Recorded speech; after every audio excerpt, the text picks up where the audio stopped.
10절로 20절 말씀 제가 봉독하겠습니다. 빌립보서 4장 10절로 20절입니다. 내가 주 안에서 크게 기뻐함은 너희가 나를 생각하던 것이 이제 다시 싹이 나매니 너희가 어떠한 일을 위하여 생각은 하였으나 기회가 없었느니라. 내가 궁핍함으로 말하는 것이 아니니라. 어떠한 형편이든지 나는 자족하기를 배웠노니 나는 비천에 처할 줄도 알고 풍부에 처할 줄도 알아. 모든 일 곧 배부름과 배고픔과 풍부와 궁핍에도 처할 줄 아는 일체의 비결을 배웠노라. 내게 능력 주신 자 안에서 내가 모든 것을 할 수 있느니라. 그러나 내가 내 괴로움에 함께 참여하였으니 잘하였도다. 빌립보 사람들아, 너희도 알거니와 복음의 시초에 내가 마게도냐를 떠날 때 주고받는 내 일에 참여한 교회가 너희 위에 아무도 없었느니라. 데살로니가 있을 때에도 너희가 한 번뿐 아니라 두 번이나 나의 쓸 것을 보내었도다.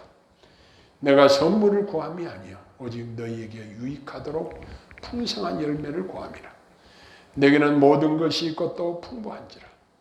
에바브로디도 편에 너희가 준 것을 받음으로 내가 풍족하니 이는 받으실 만한 향기로운 제물이요 하나님을 기쁘시게 한 것이라.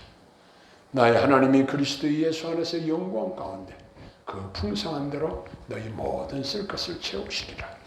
하나님 곧 우리 아버지께 세세무궁하도록 영광을 돌릴지어다. 아멘. 오늘은 엄청난 축복의 말씀이라는 주제로 함께 은혜를 나누도록 하겠습니다. 저는 오늘 이 말씀을 준비하면서 말씀을 듣는 우리 성도님들, 또 유튜브를 통해서 말씀을 듣는 우리 모든 성도님들에게 하나님의 엄청난 축복이 임하시기를 간절히 소원하는 마음으로 이 말씀을 준비를 했습니다. 하나님께서는 말씀으로 우주 만물을 창조하셨습니다. 마찬가지로 하나님께서 오늘날 말씀을 통해서 우리에게 복을 주십니다. 많은 사람들이 하나님께서 주시는 복을 받기를 소원합니다. 이것은 저도 물론이지만 모든 성도님들이 간절히 바라는 소원 중에 가장 큰 소원일 것입니다. 감옥에 있던 사도 바울은 빌립보 교회 성도들에게 놀라운 축복의 말씀을 선포하고 있는 내용이 오늘 봉독한 말씀 후반부에 나타나고 있습니다. 이 말씀을 하게 된 배경을 또 설명하고 있습니다. 사도 바울은 빌립보 교회 성도들이 에바브로디도 편에 재정적인 선물을 보내준 것에 대해서 감사를 표현하고 있습니다. 빌립보 교회가 바울에게 끊임없이 관심을 가지고 있었지만 표현할 기회가 없었다, 이렇게 말을 하면서 사도 바울은 그 선물과 그의 필요를 채우시는 하나님의 놀라운 공급하심과 또 빌립보 교회 성도들이 자신에게 보내준 선물, 또 관심을 보여준 데 대해서 깊은 감사를 표현하고 있습니다. 그러나 사도 바울은 자기가 꼭 선물을 받기를 바라서 이 말을 하는 것이 아님을, 그런 오해가 없기를 바라는 마음에서 몇 가지 말을 하고 있습니다. 자기는 궁핍하지 않다는 것입니다. 뭐가 부족하지 않다는 것입니다. 그리고 좋지 않은 어떤 외적인 상황 속에서도 상관없이 본인이 자족하기를 배웠다고 말하고 있습니다.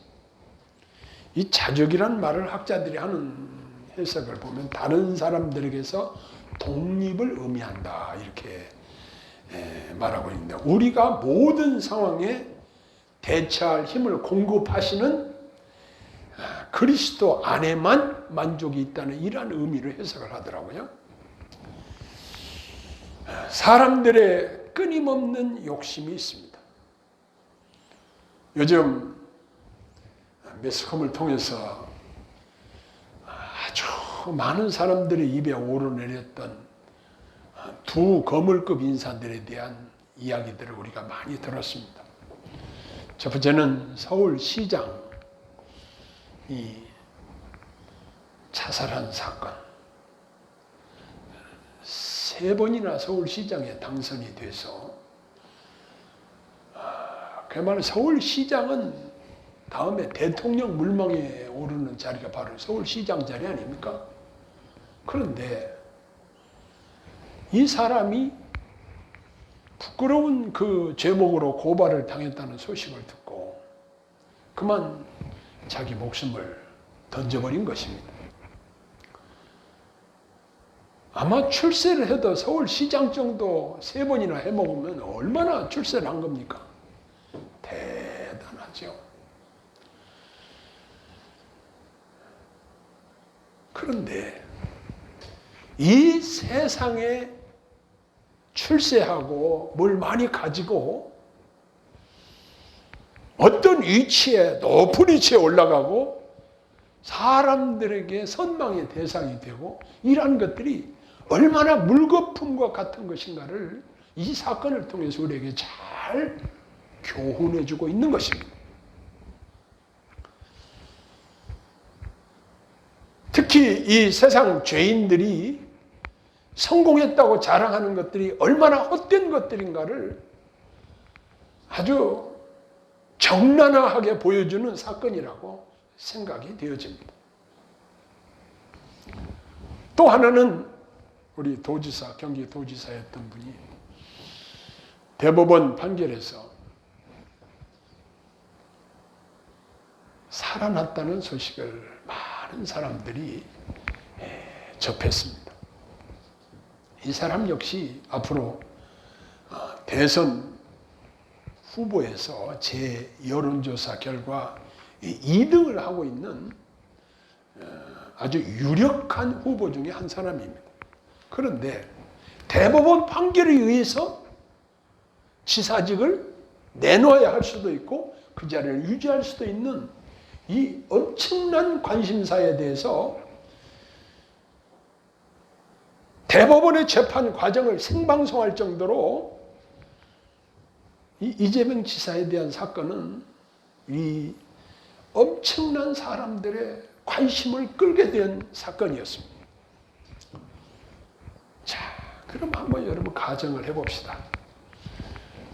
어떤 특정인이 많은 사람들에게 인기를 얻어서 가장 높은 자리인 대통령에 올랐다고 한번 생각해 보십시다. 자, 우리나라 역대 대통령들의 결말, 그들의 끝이 우리가 잘 보고 있지 않습니까? 대부분 감옥에 가더라고요. 많은 권한이 주어지고 많은 사람들이 올라가기를 원하고 가장 높은 자리고 가장 막강한 권력을 가진 그 자리가 어째서 끝이 그렇게 안 좋은가?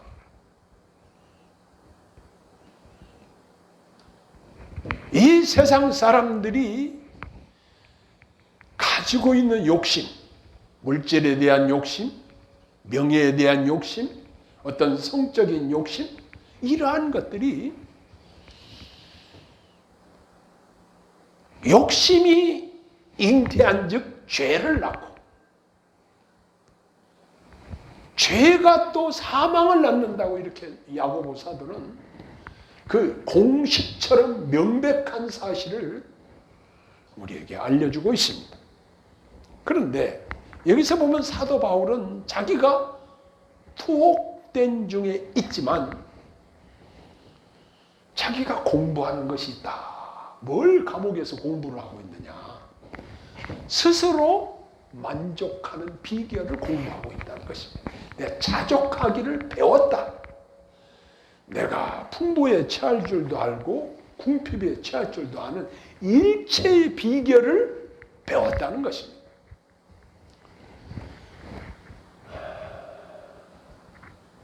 우리가 이 땅에 살면서 부자로 살 수도 있고 가난하게 살 수도 있습니다.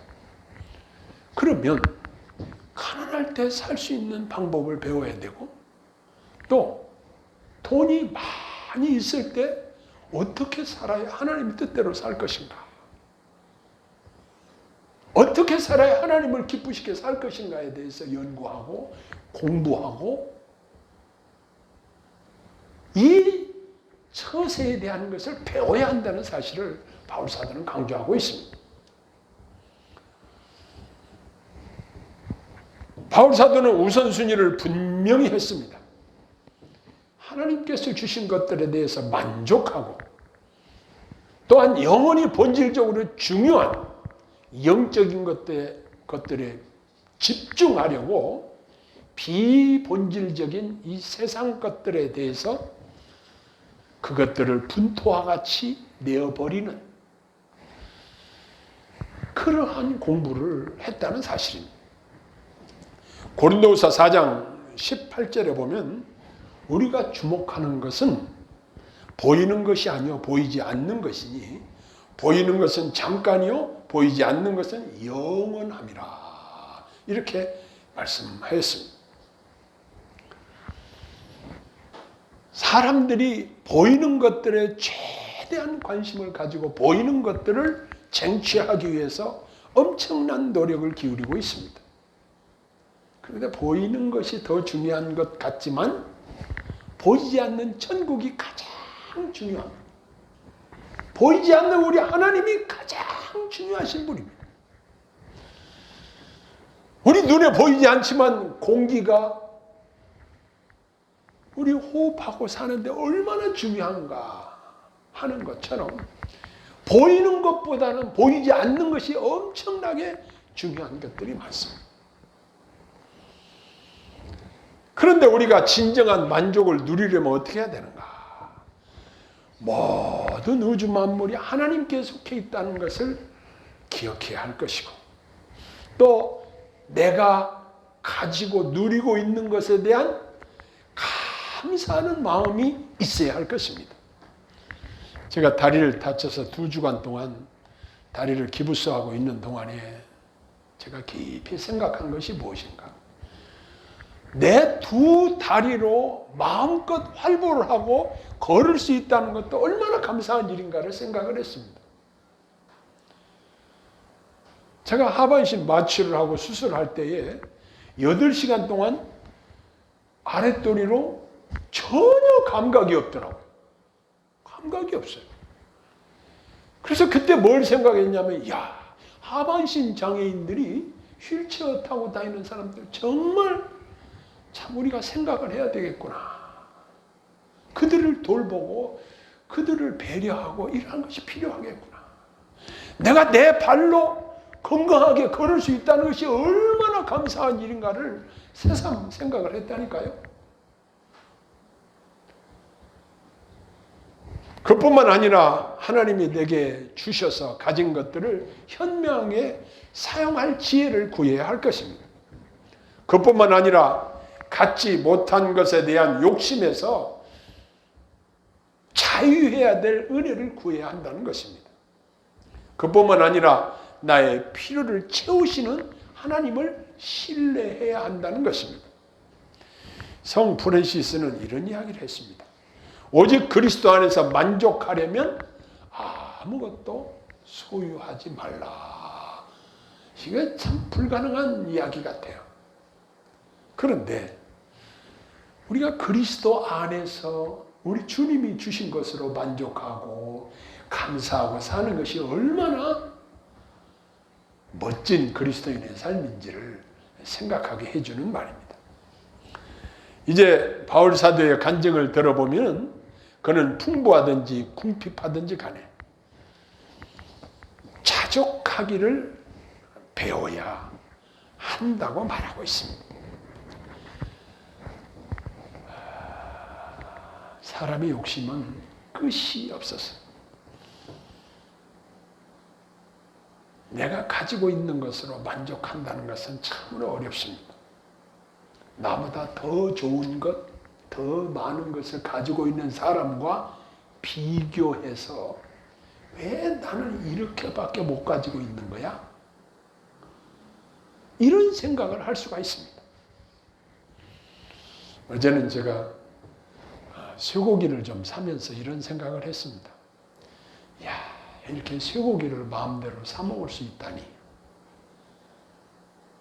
옛날에는 이 쇠고기라는 고기는 명절 때나 조금 사가지고 미역 물 많이 넣고 거기다가 이렇게 끓여가지고 고기 한 점이라도 내 국그릇에 들어오는지 마는지 모를 정도로 정말 고깃국 먹기가 힘들었습니다. 제가 어릴 때는 그랬습니다. 그런데 요즘은 아이들이 소 불고기를 해서 줘도 먹기 싫다고 안 먹어요.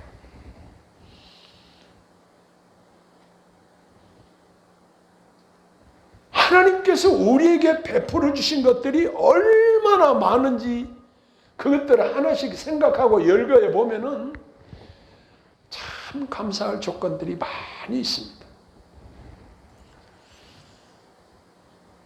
그런데 여기 13절에 보면 내게 능력 주신 자 안에서 내가 모든 것을 할 수 있느니라. 사람들은 이 말씀을 매우 좋아합니다. 야, 내가 모든 것을 할 수 있다. 긍정적인 사고를 가져야 된다. 이런 이 말씀을 이렇게 적용하는 경우가 많이 있습니다. 그러나 그러한 의미보다는 자기 힘으로 그리스도인의 삶을 성공적으로 살 수 없다는 것을 또 여기서 인정해 주는 말씀이기도 합니다. 예수님을 의지하고 그리고 모든 상황 속에서 진정으로 만족할 수 있다는 것은 바로 주님 안에서만 가능하다는 것을 이 말씀 속에서 보여주고 있고,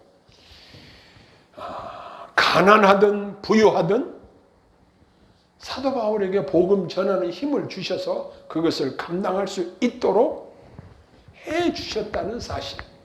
그래서 내게 능력 주시는 자 안에서 내가 모든 것을 할 수 있다. 이 말씀을 하고 있고, 또 앞에서 내가 빛에 처할 줄도 알고 풍부에 처할 줄도 알아 일체의 비결을 배웠다는 말씀과 밀접한 관련이 있는 말씀입니다.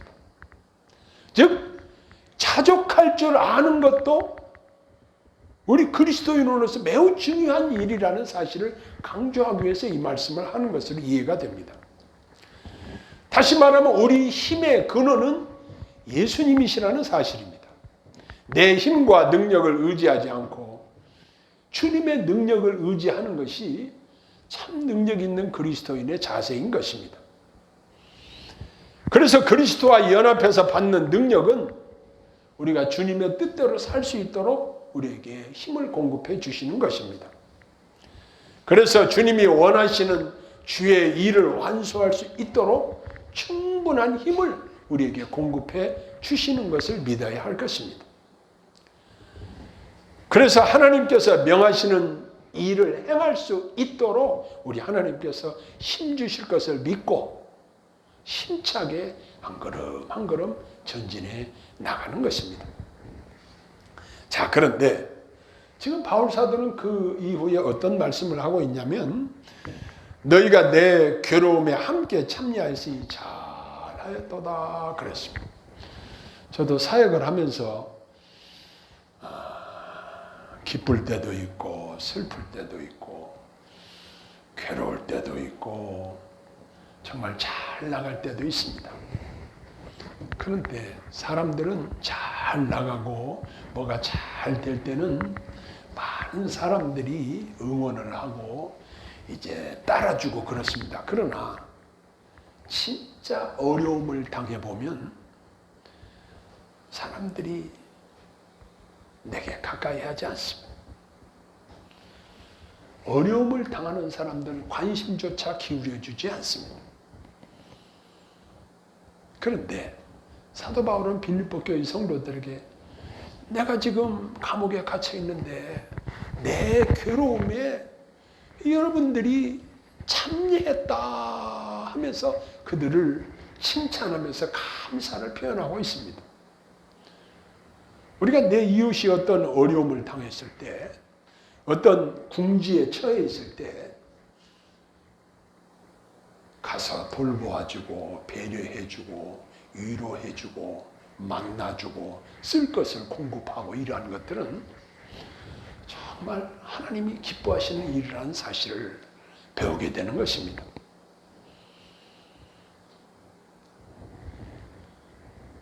그런데 바울 사도는 이 이야기를 하면서 내 괴로움에 여러분들이 참여했습니다.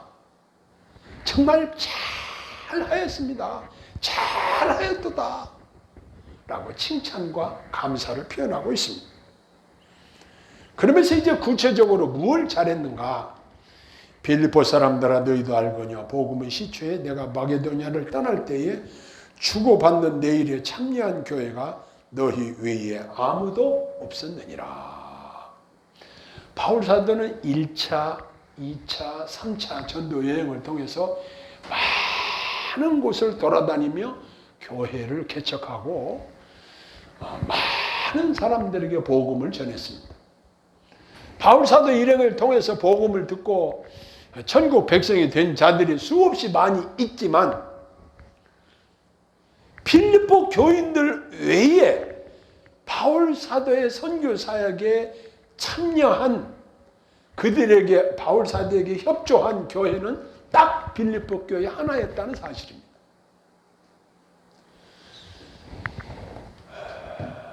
여기서 우리가 생각해야 될 것은 바울 사도가 이 말을 하는 것은 오늘 우리에게 큰 교훈을 주고 있습니다. 우리가 받은 은혜를 생각하고 은혜의 감사를 표현하는 것은 우리 인간의 마땅한 도리임에도 불구하고 많은 사람들이 그렇게 살지 못하고 있다는 사실입니다.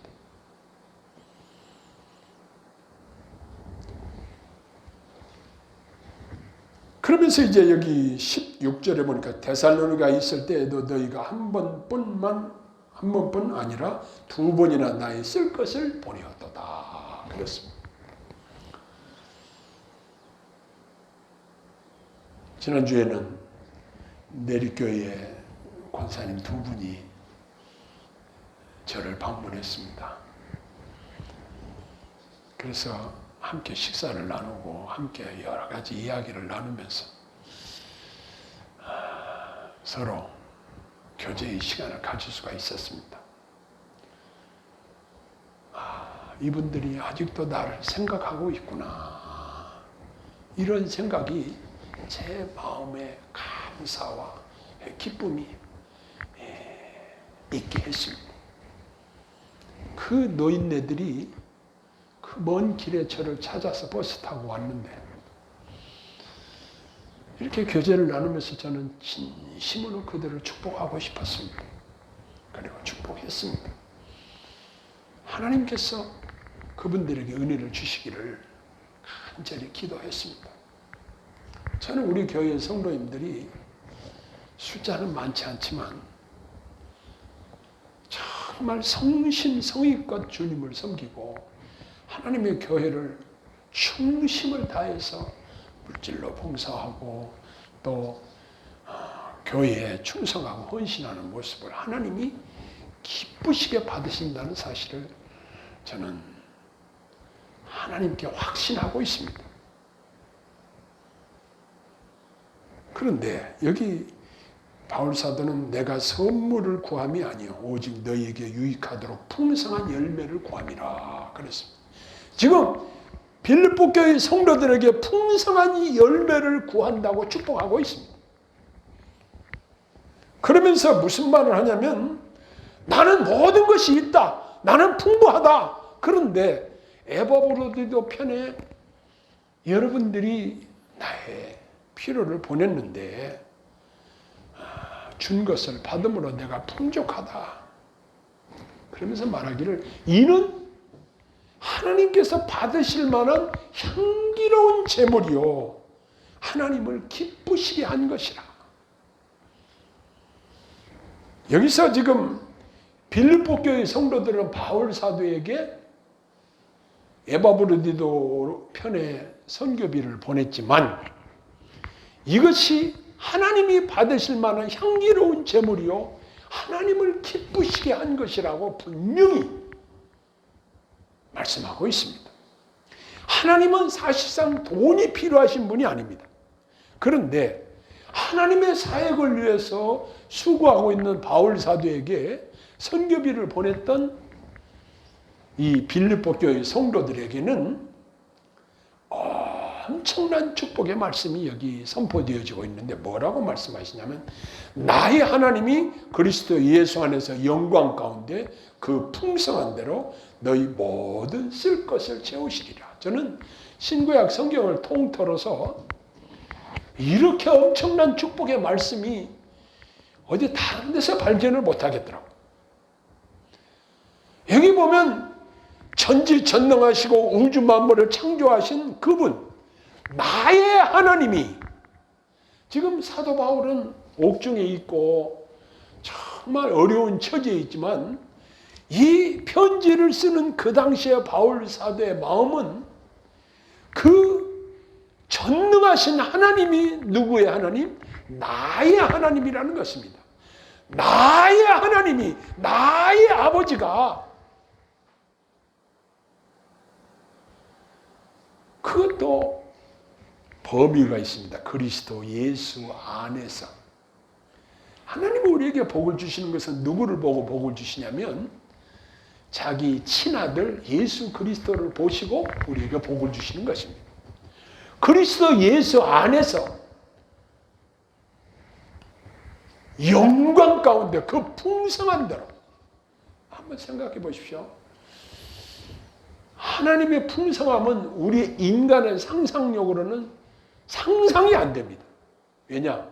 온 우주 만물이 다 하나님의 소유물이기 때문에 우리의 상상으로는 도무지 상상이 안 됩니다. 그런데 여기서 한번 자세히 주의해 보면은 지금 빌립보 교회 성도들이 바울 사도에게 쓸 것을 보냈다 그랬습니다. 여기 보면은 16절 하반절에 보면 나의 쓸 것을 보내었도다. 그런데 여기 19절에 보니까 너희 모든 쓸 것을 채우시리라 그랬습니다.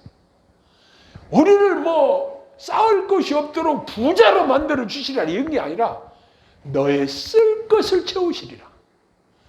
빌립보 교회 성도들이 바울 사도에 쓸 것을 공급해 주었는데 이제는 하나님 편에서 그 풍성한 대로 빌립보 교인들의 쓸 것을 채우시겠다는 말입니다. 하나님께서는 빌립보 교회 성도들이 보내준 그 헌금을 기쁘게 연락하셨다는 사실과 그리고 그들이 헌신한 것에 대한 풍성한 보답을 약속하고 축복하고 있는 말씀이기도 합니다. 우리는 이 사실에 대한 비밀을 평상시 잘 생각을 못하고 살 때가 많이 있습니다. 세상 사람들은 부자로 살기 위해서 좀 전략하고 지출을 줄이고 모아야 구두쇠같이 모아야 안 쓰고 모아야 부자로 살 수 있다. 부자로 살아야 행복하다. 이 생각이 보통 대부분의 생각들입니다. 그런데 지금 바울 사도 이야기 속에서 우리가 배우는 것은 무엇이냐? 누가복음 6장 38절에 기록된 말씀대로 주님께서 말씀하신 주라. 그러면 너에게 주실 것이 누르고 흔들어 넘치도록 안겨주리라. 예수님이 약속하신 말씀이 있습니다. 그런데 예수님께서는 주님 가르친 기도문에 보면은 날마다 우리에게 일용할 양식을 주옵시며 이 말씀이 있습니다. 우리에게 필요한 것들을 공급해 달라는 기도를 하라고 말씀하신 것은 우리에게 필요한 것들을 공급해 주시겠다는 약속이기도 한 것입니다. 아이들에게 야, 너 나한테 좀 뭐 좀 달라고 해봐. 그러면 내가 줄게 하는 거랑 똑같은 이치입니다. 우리 주님께서는 우리에게 풍성한 은혜를 주시기를 원하시고 놀라운 복을 우리에게 허락해 주시기를 원하십니다. 어떤 자들에게 주시는가? 빌립보 교회 성도들은 바울 사도에게 선교비를 보냈는데 그것도 한 번, 두 번, 여러 차례 선교비를 보냈는데 하나님께서는 그것이 친히 받으시고 향기로운 제물로 받으시고 하나님이 기뻐하셨다는 사실을 밝히면서 이제는 하나님 편에서 그들을 쓸 것을 채우시겠다고 축복하고 있습니다. 그러면서 말하기를 하나님 곧 우리 아버지께 세세무궁하도록 영광을 돌릴지어다. 아멘. 하나님께 영광을 돌리자고 하면서 함께 하나님께 영광을 돌리는 이 귀한 말씀으로 빌립보 교회 성도들을 축복하고 있습니다. 우리가 이 땅에서 사는 모든 삶의 목적이 무엇을 먹든지 마시든지 무엇을 하든지 다 하나님의 영광을 위하여 하라고 말씀하신 것을 기억해야 할 것입니다. 이제 오늘 이 엄청난 축복의 말씀을 빌립보 교회 성도들에게 하신 것처럼 오늘 이곳에 나오신 여러분들에게 우리 하나님께서 엄청난 축복을 해주시기를 소원합니다. 여러분이 평생 동안 사는 동안에 쓸 것에 부족함이 없이 하나님이 채우실 줄 믿습니다. 그리고 이 말씀을 듣는 모든 분들에게 이 축복의 말씀이 삶에 실제로 느낄 수 있도록 적용되도록 이 말씀이 우리의 삶에 살아 역사하기를 소원합니다.